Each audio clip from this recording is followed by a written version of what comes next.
এবং তার আত্মার মাগফিরাত কামনা করছি। সাথে সাথে আমার নেত্রী দেশনেত্রী বেগম খালেদা জিয়া, যিনি এই স্বৈরাচারী শেখ হাসিনার করাঘাতে আজকের এই স্বাধীনতার আগ পর্যন্ত তিনি জেল খেটেছেন, সেই নেত্রী, আমাদের দেশনেত্রী, আমাদের গণতন্ত্রের মা, আমাদের আগামী দিনে এই জাতীয়তাবাদী দলের আশার আলো জুগিয়েছেন এবং মানুষের আশার প্রতীক সেই নেত্রী খালেদা জিয়া। আজকে আমি তাকে স্মরণ করছি এবং তাকে সশ্রদ্ধ সালাম জানাচ্ছি। এবং সাথে সাথে আমার নেতা, যিনি এই সুদূর লন্ডনে বসে আছেন এবং তিনিও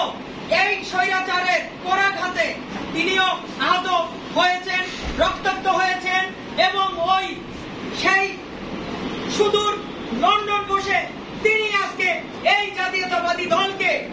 তিনি নেতৃত্ব দিয়েছেন এবং আজকের এই স্বাধীনতা আমাদের যে অর্জন হয়েছে, সেই স্বাধীনতা যে পিছনের নায়ক যিনি নেতৃত্ব দিয়েছেন, যার নেতৃত্বে আমরা আজকে এই স্বাধীনতা পেয়েছি, সেই নেতা আমাদের